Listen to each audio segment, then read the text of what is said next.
Mtu wa Mungu popote pale ulipo, na kusalimu katika jina la Bwana wetu na mkombozi wetu Yesu Kristo. Ujambo, Bwana Yesu asifiwe, na karibu sana katika neno lake Mwenyezi Mungu. Siku hii ya leo Mwenyezi Mungu ametuwezesha kukutana kwa mara nyingine. Mimi naitwa mchungaji Benson Mwanza, na kama hujasubscribe kwenye hii YouTube channel Kambi ya Wateule, tafadhali subscribe, na najua itazidi kuwa baraka kwako mwaka huu wa 2026. Na asante sana kwa wote ambao mnafuatilia, mmesubscribe, mnawacha comment zenu. Mungu awabariki na Mungu awazidishieni. Na hivyo pasipo na kupoteza wakati, jana nilikuahidi leo hii nitakuwa nazungumzia kuhusiana na Yesu Kristo. Anapokuwa anaondoka, anatuambia si eti nimewaacha nimewaacha katika maisha ambayo yatakuwa sawa, lakini Yesu Kristo alipokuwa anaondoka pia alituambia duniani mnayo dhiki. Kumaanisha nini? 2026 utapitia dhiki, utapitia changamoto, utapitia mambo mengi, lakini inakupaswa kufanya nini? Yesu Kristo aliwaambia vile wanafunzi wake, lakini pia akawapa cha kufanya wakati wanapojipata katika dhiki. Yesu Kristo hakuwaambia hawatakumbana na dhiki, hawatakumbana na shida, hawatakumbana na matatizo, hawatakumbana na mateso. Aliwaambia yamo, lakini akawapa suluhisho ya jinsi ya kuishi wakati kama ule. Na hivyo ninasoma kwenye Yohana 16 mstari wa 33. Yohana 16 mstari wa 33, na Biblia inasema, ayo nimewaambieni mpate kuwa na amani ndani yangu. Ulimwenguni mnao dhiki, lakini jipeni moyo, mimi nimeushinda ulimwengu. Hayo nimewaambieni mpate kuwa na amani ndani yangu. Ulimwenguni mnayo dhiki, lakini jipeni moyo, mimi nimeushinda ulimwengu. Baba, ni asante kwa hili neno lako. Kazungumze na kila mmoja wetu Baba kupitia hili neno. Kamuhimize Baba, kamrekebishe Mungu wetu, kamkemee Mungu wetu, na juu zaidi katuhimize, na pia zaidi katupe maarifa yako kupitia hili neno, tukakufahamu zaidi na imani yetu ikajengeke, yote ikiwa ni kwa utukufu wa jina lako. Tunamruhusu Roho wako Mtakatifu, msaidizi uliyetuachia, akalifunua hili neno kwa undani katika maisha yetu, na hili neno likalete mabadiliko katika maisha yetu ya kila siku, na hata katika maisha yetu ya kiroho. Katika yote sifa, utukufu Baba zikakurudia wewe ukiwa juu mbinguni, katika jina la Bwana wetu na mkombozi wetu Yesu Kristo naomba na kuamini, amen. Hili ni neno lake Mwenyezi Mungu, na hapa tunaona ni Yesu Kristo aliyasema maneno haya kwa wanafunzi wake, na Yesu Kristo aliyasema maneno haya kabla ya kusulubiwa kwake, maana alielewa atapitia mateso, na hivyo pia wanafunzi wake watapitia mateso, watapitia dhiki. Alikuwa anawaandaa wanafunzi wake kwa mateso ya kiimani, kukataliwa na changamoto watakazokutana nazo baada ya yeye kuondoka kimwili. Haya si maneno tu, bali ni maandalizi ya maisha halisia pamoja na sisi tu. Yesu Kristo anazungumza na sisi, na pia huu mwaka 2026 ni mwaka mpya tumeupata. Yesu Kristo pia anatuambia mwaka wa 2026 mtakumbana na dhiki, mtakumbana na changamoto, mtakumbana na mateso, lakini anatuambia hivi, ametuambia hayo na ili tupate kuwa na amani ndani ya Kristo. Tunapopitia hayo yote, tunapaswa kuwa na amani ndani ya Kristo, kwa sababu ulimwenguni mnao dhiki, na hivyo tunapoyapitia mambo mabaya, tunapopitia changamoto, tunapopitia mateso, tunapopitia ukosefu, kukataliwa, Yesu Kristo anatuambia si mageni haya mnayoyapitia, bali tayari mimi nimeshayapitia, nanyi pia mtayapitia, lakini sitaki mkose amani mnapokuwa mnayapitia. Nataka muwe na amani ndani yangu, nataka mjipe moyo. kwa sababu kuna jambo moja, licha ya kwamba hizi changamoto mtazipitia, mateso mtakayoyapitia, mambo mabaya mtakayoyapitia, eleweni ya kwamba tayari mimi nimewapa ushindi. Mimi nimeushinda ulimwengu, kwa sababu nyinyi ni wangu, na hivyo mimi ninaishi ndani yenu na nyinyi mnaishi ndani yangu. Na hivyo eleweni, kwa sababu nimeyapitia, hamna budi pia mtayapitia, lakini mnapoyapitia nataka muwe na amani ndani yangu. Sitaki mpoteze amani, sitaki muasi imani, nataka muwe na amani ndani yangu, na zaidi mjipe moyo, kwa sababu kuna ushindi uliopo pale mbele. Ushindi ni wangu tayari, mimi nimeushinda ulimwengu, na nyinyi ni mko na hakikisho. Mkijipa moyo, msipokosa amani ndani yangu, mkiendelea kuwa na amani ndani yangu, hakikisho ni kwamba mtapata ushindi katika yote mnayoyapitia mwaka 2026. Na ndio maana ujumbe nimeupa kichwa, dhiki si mwisho, siri ya amani ndani ya Kristo. Dhiki si mwisho mwaka 2026, lakini kuna siri ya amani ndani ya Kristo. Na hivyo siku hii ya leo, angalia hapa, nataka tu tuchambue mstari kwa undani na hata zaidi. Yesu Kristo anawaambia kwamba wapate amani ndani yake, na hivyo mwaka 2026 unapaswa kuelewa ya kwamba amani ya kweli inapatikana ndani ya Kristo pekee, maana hata Biblia inamuita kama mfalme wa amani. Na hivyo mpate kuwa na amani ndani yangu. Amani hii haitokani na kukosekana kwa shida, kukosekana kwa matatizo, kukosekana kwa changamoto, kukosekana kwa mateso, bali ni uwepo wa Kristo ndani ya mtu. Ni tunda la wokovu na upatanisho na Mungu, si hali ya nje. Na hivyo tulipopatanishwa na Mungu tulipata amani na Kristo, tulipata amani na Mungu na tukapata amani ya Mungu.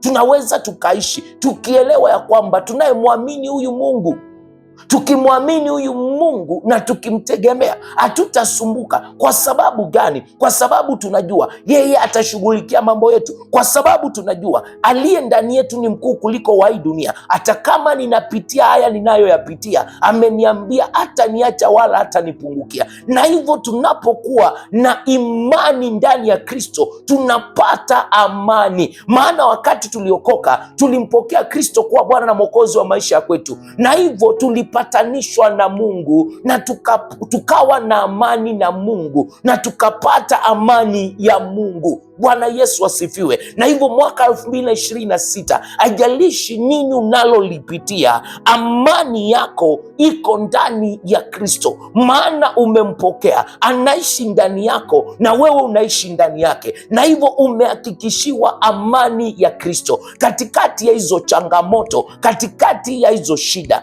Kristo atakuwa pamoja na wewe. Na pia jambo lingine ambalo linakupa amani ni kwamba ni ya muda tu. Haya mateso ni ya muda tu, maana mwisho kuna ushindi, maana aliye ndani yangu tayari ashashinda, na hakuna vile nitashindwa akiwa ndani yangu. Bwana Yesu asifiwe. Na hivyo 2026, salia ndani ya Kristo na Kristo asalie ndani yako, na utakuwa na amani hata katikati ya changamoto. Utakuwa na amani hata katikati ya shida. Utakuwa na amani katikati ya hayo mambo na ambayo yanaonekana kuwa si mazuri, maana uko na uwepo wa Kristo ndani yako. Amani hii ninayoizungumzia ni tunda la wokovu na upatanisho na Mungu, si hali ya nje. Jambo la pili na ambapo tunafaa kuelewa, Yesu Kristo anatuambia duniani mnayo dhiki.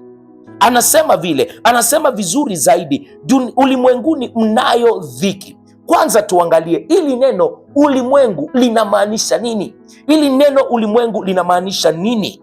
Ulimwengu mtakuwa na dhiki, lakini elewa, atumii neno kwa Kigiriki.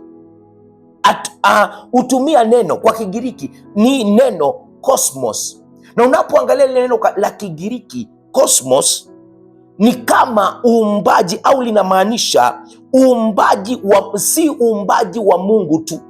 Cosmos si uumbaji wa Mungu tu, bali ni kama mfumo ulioanguka unaopinga ama unaopingana na utawala wa Mungu. Si ulimwengu tu.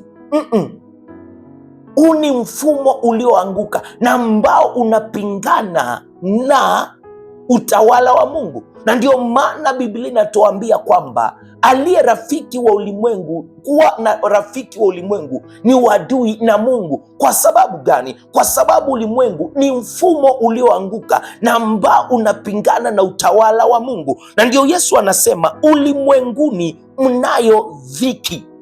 Bwana Yesu asifiwe. Na hivyo angalia hapa, dhiki nayo kwa lugha ya Kigiriki ni neno thilipisis, umaanisha shinikizo, mateso na uonevu unaotokana na uaminifu kwa Kristo ndani ya mpangilio wa ulimwengu ulioanguka. Na hivyo nataka kusema nini? Ulimwenguni mnayo dhiki. Yesu anatufundisha hali halisia ya mateso. Si kumaanisha wakati unapokoka mambo yatakuwa smooth. Anachokuhakikishia ni kwamba hatakuacha wala hatakupungukia. Anachokuhakikishia kwamba kunao ushindi. Anakutaka wewe uwe na amani ndani yake, maana amani ya kweli inapatikana ndani ya Kristo, katika ulimwengu ulioanguka unaopingana na Mungu. Bwana Yesu asifiwe. Unaweza ukawa na amani. Bwana Yesu asifiwe. Na hivyo Kristo anatuambia ulimwenguni kunao mateso. Dunia iliyoanguka umpinga Mungu. Hivyo dhiki ni sehemu ya maisha ya Wakristo, ni sehemu ya maisha ya waliookoka. Imani haiondoi mateso, bali uyapa maana. Bwana Yesu asifiwe. Unapokuwa umemwamini Kristo, haimaanishi mateso yataondoka, lakini imani ama mateso ukupa ama uyapa maana. Imani uyapa mateso maana. Kwa hivyo unaweza ukamwamini Kristo ukiwa ndani yake na ukiwa na amani yake, ukielewa ya kwamba unatulia, maana unajua anashughulikia, unajua ashashinda, unajua aushindi kwa bidii yako, unashinda kwa kusalia ndani ya Kristo, na ambaye tayari amekupa ushindi, na ambaye anakuambia katika hayo maji mengi nitakuwa pamoja na wewe, sitakuacha. Akuambia utapita katika maji mengi, anakuambia kilichopo ni kwamba nitakutangulia, nitaparuza, nitalainisha, nitasababisha milima iwe tambarare mbele zako. Bwana Yesu asifiwe. Jambo la tatu na ambalo tunafaa kuelewa, jambo la tatu, shika hapo, ni mimi nimeushinda ulimwengu. Yesu anatupa ile hakikisho. Yesu Kristo ameushinda ulimwengu. Ushindi wa Kristo ni kamili na wa kudumu. Kupitia msalaba na ufufuo, Yesu alishinda dhambi, shetani na mfumo wa dunia iliyoanguka. Akakurejesha katika sura ya Mungu na mfano wa Mungu, na akakuruhusu utawale mara nyingine. Na hivyo mimi nimeushinda ulimwengu, anakurejeshea mamlaka.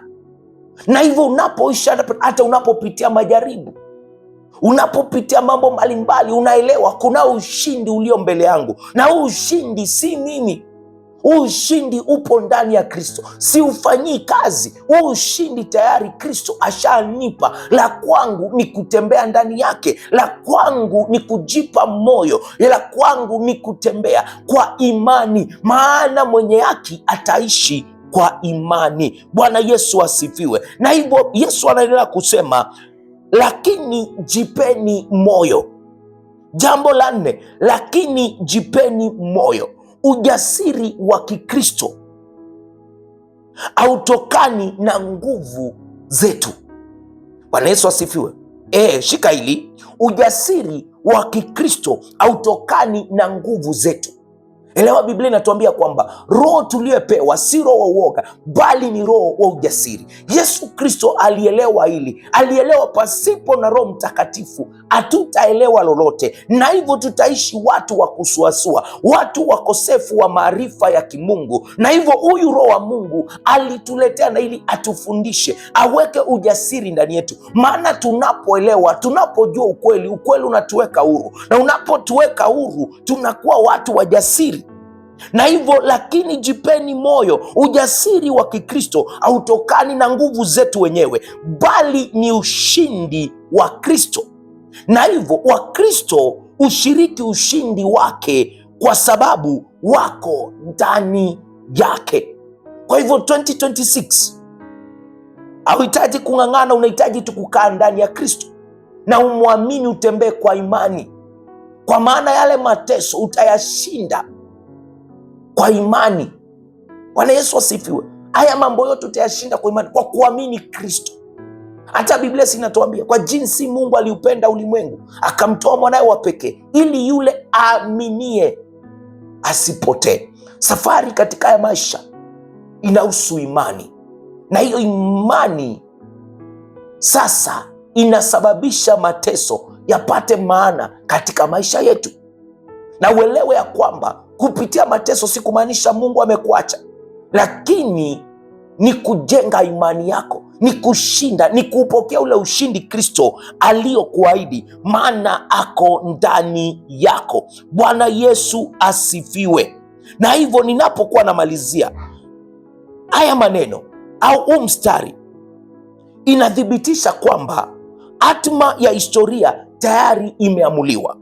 Mateso ya sasa ni ya muda, lakini ushindi wa ufalme wa Kristo ni wa milele. Yohana 16 mstari wa 33 inatufundisha kwamba amani hupatikana ndani ya Kristo, dhiki ni lazima katika dunia, na ushindi tayari umepatikana kupitia Yesu Kristo. Haijalishi nani amezungumza, haijalishi ni yepi unayoyapitia, lakini lililo la muhimu ni kwamba Kristo ashakupa ushindi. Watu wanaweza wakakupangia mambo mabaya, watu wanaweza wakakunenea vibaya. Wasichojua ni kwamba Yesu alijua mwisho kabla ya mwanzo, na hivyo yeye tayari anakuambia hiyo ni dhiki, ni baadhi ya dhiki. Watu watasimama, watakuwa visiki mbele yako, lakini elewa ya kwamba kuna ushindi mbele yako. La kwako ni kukaa katika amani ya Kristo, la kwako ni kujipa moyo ukielewa kuna ushindi ulio mbele yangu, na ushindi tayari umepatikana kupitia Yesu Kristo. Usitishiwe na watu, waganga, wachawi, devil worshippers, wasikutishie. Yesu Kristo anaona haya mambo yote. Yesu Kristo ndio maana tayari alikupa ushindi, ndio maana alikuandaa na kukuambia duniani mnao dhiki, ndio utakosa kazi, ndio utafutwa kazi, ndio wakati mwingine ndoa itasuasua, ndio wakati mwingine watoto watakuwa waasi, lakini jipeni amani, kuweni na amani ndani yangu, maana hiyo ni baadhi ya dhiki ulimwenguni. Jipeni moyo, maana tayari nimeushinda ulimwengu. Bwana Yesu asifiwe. Duniani inaweza kumsumbua Mkristo, dunia inaweza kumsumbua Mkristo, lakini haiwezi kumshinda Kristo aliye mshindi na aliye ndani yako. Paulo anapokuwa anafundisha anasema ya kwamba iwapo Kristo ako upande wetu, nani anaweza akawa kinyume na sisi? La kwetu mwaka 2026 ni kuelewa ya kwamba tunahitaji kuwa upande wa Kristo, tunahitaji kumwamini Kristo, tunahitaji kutembea ndani ya Kristo, na hapo ndipo utaelewa dhiki si mwisho, kupingwa si mwisho, kukosa kasi si mwisho, ndoa kuwa na msukosuko si mwisho, kufukuzwa si mwisho, kukataliwa si mwisho.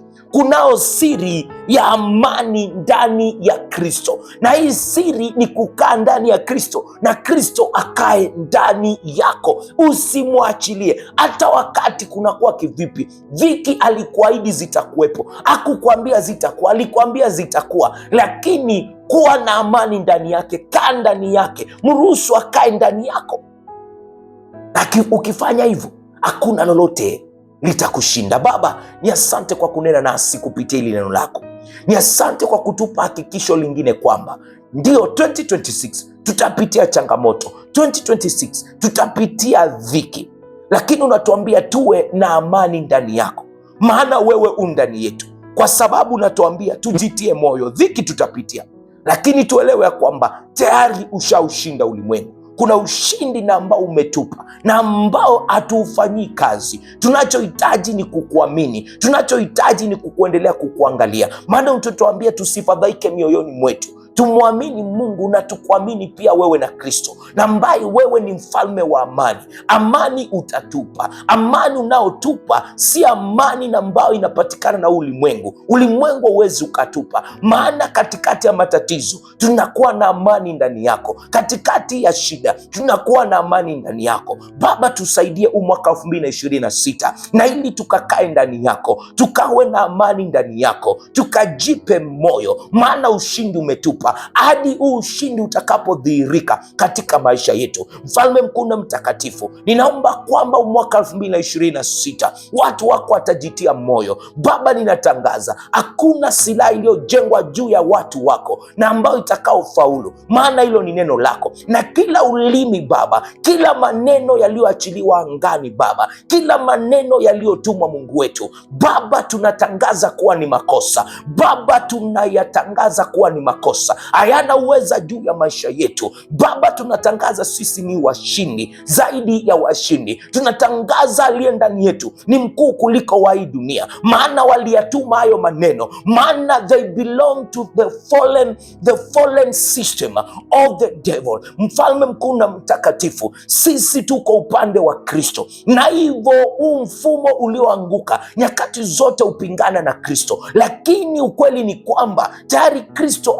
aliushinda huu mfumo ulioanguka. Nasi tulio ndani ya Kristo tumepewa ushindi. Watoto wetu ni washindi, wake zetu ni washindi, waume zetu ni washindi. Na hivyo mfalme mkuu na mtakatifu, katika anga tunafuta kila maneno yaliyonenwa dhidi ya familia zetu, dhidi ya watoto wetu, dhidi ya taaluma zetu, masomo yetu Baba, dhidi ya kazi zetu Baba, dhidi na hata Mungu wetu ya mambo na ambayo hatuyajui Baba, na tunatangaza ushindi. Tunafuta hayo maneno angani katika jina la Yesu Kristo. Tunatangaza damu ya Yesu Kristo iliyo na nguvu, na jina la Yesu Kristo tulilopewa, na ambalo kwa kutajwa kwake mapepo yote yanainama. Na hivyo ninatangaza katika jina la Yesu Kristo, kila neno lililoachiliwa angani na ambalo halina maana, na ambalo lilikusudi, na ambalo linatokana na mfumo ulioanguka na ambao mpinga Kristo, ninatangaza yana nguvu katika jina la Yesu Kristo. Na ninatangaza watu wako watapata kazi, ninatangaza watu wako watapandishwa vyeo, ninatangaza watu wako Baba ndoa zao zitasimama, ninatangaza watoto wao watasoma na kufanikiwa na kupata kazi, ninatangaza watamshikilia Kristo, hawata backslide mwaka 2026 kwa utukufu wa jina lako. Ni asante, maana wewe ni Mungu, unastahili sifa na utukufu. Katika jina la Bwana wetu na mkombozi wetu Yesu Kristo naomba na kuamini, amen. Asante sana kwa kulitazama neno lake Mwenyezi Mungu siku ya leo. Leo tumemalizia na maombezi, kwa sababu huenda kuanzia hiyo kesho nitaanza mafundisho mengine na mahubiri mengine, jinsi Roho Mtakatifu wa Mungu ataniongoza. La kwako ni kuelewa, haijalishi hata watu wanapokupinga, elewa wanatokana na mfumo ulioanguka na ambao kazi yake ni kupinga utawala wake Yesu Kristo. Na hivyo hilo lisikutishie, elewa ya kwamba Kristo ashakupa ushindi, na hivyo kuwa na amani ndani ya Kristo, na zaidi endelea kutembea kwa imani ukijua ya kwamba ushindi unao. Kristo akiwa upande wako, hakuna yule anaweza akawa kinyume na wewe. Unatoa sadaka zako, unazungumza nami ukiwa na hitaji la ombi, ukiwa na lolote lile ungependa kuniuliza, ni kwa nambari hizi 0792593648, 07923648, 0792593648, 0792593648. Ukiwa nje ya Kenya ni +254 792 593648. Hizo ndio unatoa sadaka zako, ni nambari za M-Pesa. Unaweza ukatuma popote pale ulipo duniani, so long as umeweka kodi ya Kenya +254 792 593648. Hizo ndizo nambari zangu. Unaweza ukatumia Remit, Sendwave, na pia ukitumia PayPal address yangu ni bnsnmwanza@gmail.com ikiwa imeshikana. Pia hiyo ndio barua pepe yangu, unaweza ukaniandikia pale barua pepe, ama email address yangu ndio hiyo. Na hivyo Mungu akubariki, Mungu akuzidishe. Usisahau kusubscribe, kufinya notification bell, na ili kila wakati mahubiri yanapokuja hapa kwenye hii YouTube channel Kambi ya Wateule, nawe pia uwe unapokea yale mahubiri. Mimi naitwa Mchungaji Benson Mwanza, ninakupenda sana.